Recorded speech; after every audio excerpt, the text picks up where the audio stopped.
মই বৰ্তমান উপস্থিত আছো শিৱসাগৰ জিলাৰ আমগুৰিৰ হালুৱাটিং আদৰ্শ চিকিৎসালয়ত। 9খনকৈ বাগানৰ লগতে আচলতে গধূলি বজাৰ মৌজাৰ কেইবাখনো গাঁও সংযুক্ত এই চিকিৎসালয়খনৰ লগত। কিন্তু প্ৰকৃত চিকিৎসা সেৱাৰ পৰা বঞ্চিত 9খনকৈ বাগিচাৰ লগতে আচলতে গধূলি বজাৰ মৌজাৰ যিসকল আছে গাঁও আছে, সেই গাঁওসমূহৰ বাসিন্দাসকল। মোৰ লগত চাহ জনগোষ্ঠী ছাত্ৰ সন্থাৰ বিষয়ববীয়া আছে। মই আপোনাৰ ওচৰলৈ আহিছো।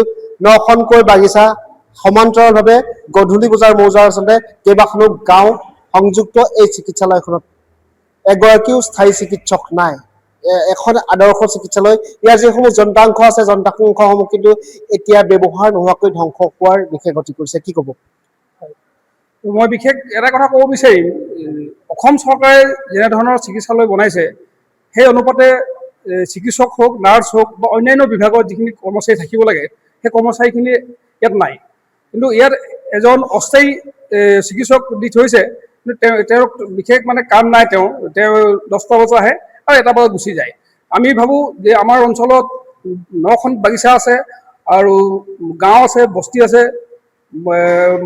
40-50 হাজাৰ ইয়াত আমাৰ ৰাইজ আছে।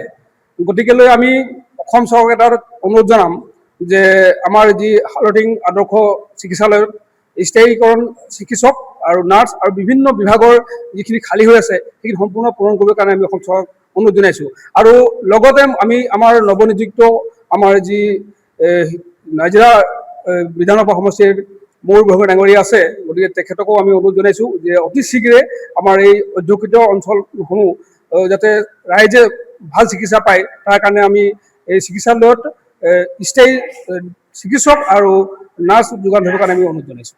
নিশ্চিতভাৱে আচলতে কাৰিকৰী বিশেষজ্ঞৰ অভাৱ আৰু সমান্তৰালভাৱে ইয়াত প্ৰতিটো বিভাগতে আচলতে চিকিৎসা কৰ্মীৰ অভাৱ, যাৰ পৰিপ্ৰেক্ষিতত আচলতে এজন মাত্ৰ অস্থায়ী চিকিৎসক তেখেতক কাষৰে আমগুৰি CHCৰ পৰা আনি ইয়াত এটাচ কৰি থোৱা হৈছে। আৰু সমান্তৰালভাৱে যি আচলতে কাৰিকৰী বিশেষজ্ঞ আছে, কাৰিকৰী বিশেষজ্ঞৰ কোনো নিযুক্তি নাই, যাৰ পৰিপ্ৰেক্ষিতত ইয়াৰ যন্ত্ৰাংশসমূহ জহি খহি গৈছে।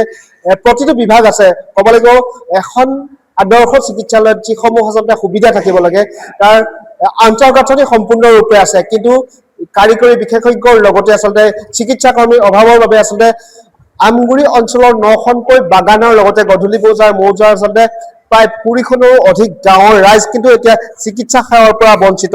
অন্য এগৰাকী চাহ জনজাতি ছাত্ৰ সন্থাৰ বিষয়ববীয়া আছে। কি ক'ব? 9খন বাগিচা এই চিকিৎসালয়ৰ লগত সংযুক্ত সমান্তৰালভাৱে গধূলি বজাৰ মৌজাৰ ৰাইজেও কিন্তু ইয়াৰ পৰা সেৱা পাব লাগে, কিন্তু বঞ্চিত হৈছে। আচলতে অসম চৰকাৰে এই গ্ৰাম্য অঞ্চলত প্ৰতিষ্ঠা কৰা যি মডেল হস্পিটেল আমগুৰিৰ, ইয়াত প্ৰায় 40-50 হাজাৰমান জনবসতি থকা ব্যস্ততাপূৰ্ণ এটা অঞ্চল। ইয়াত কোনো ধৰণৰ স্থায়ী চিকিৎসালয় নাই।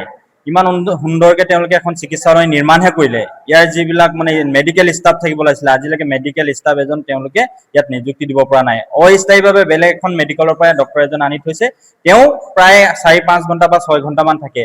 গতিকে আমি অসম শান্তি ছাত্ৰ সন্থাই অসম চৰকাৰৰ স্বাস্থ্যমন্ত্ৰী ডাঙৰীয়াক আহ্বান জনাইছো যে অতি শীঘ্ৰেই এই হালুৱাটিং মডেল হস্পিটেলত 24 ঘণ্টাই চিকিৎসক থকাৰ ব্যৱস্থা কৰক। তেতিয়াহে এই হালুৱাটিং অঞ্চলৰ যি বাগিচা প্ৰায় 9খনমান বাগিচা আছে আৰু বস্তি অঞ্চল আছে, গাঁও ভূঁই আছে, বহুত সমস্যাৰ সন্মুখীন হ'বলগীয়া হয়। গতিকে অতি শীঘ্ৰেই এইখন কাৰ্যক্ষম কৰিবৰ বাবে ব্যৱস্থা গ্ৰহণ কৰিব। নিশ্চিতভাৱে আচলতে স্বাস্থ্য সম্পৰ্কীয় যিবোৰ বিভাগ থাকিব লাগে প্ৰতিটো বিভাগৰ পৰীক্ষাগাৰ আছে, শিশু গৃহৰ পৰা আৰম্ভ কৰি আচলতে অপাৰেশ্যন থিয়েটাৰ সকলোবোৰ ইয়াত যন্ত্ৰ পাতি আছে, কিন্তু কাৰিকৰী বিশেষজ্ঞৰ অভাৱ, চিকিৎসা কৰ্মীৰ অভাৱৰ পৰিপ্ৰেক্ষিতত আচলতে এই যন্ত্ৰসমূহ আচলতে ৰুমৰ ভিতৰত পৰীক্ষাগাৰৰ ভিতৰতে আচলতে ধ্বংসলৈ গতি কৰিছে। আৰু সমান্তৰালভাৱে 9খনকৈ বাগিচা গধূলি বজাৰ মৌজাৰ কেইবাখনো গাঁৱৰ ৰাইজ বঞ্চিত হৈছে প্ৰকৃত চিকিৎসা সেৱাৰ পৰা। প্ৰকৃততে এখন আদৰ্শ চিকিৎসালয়ত যিসমূহ সুবিধা থাকিব লাগে, আৱাসিক চিকিৎসক থাকিব লাগে, ঠিক তেনেদৰে আৱাসিক ইয়াৰ চিকিৎসা কৰ্মী থাকিব লাগে, ইয়াত কোনো ধৰণৰ তেনেকুৱা ব্যৱস্থা নাই, যাৰ পৰিপ্ৰেক্ষিতত এতিয়া গৰজি উঠিছে অসম চাহ জনজাতি ছাত্ৰ সন্থা।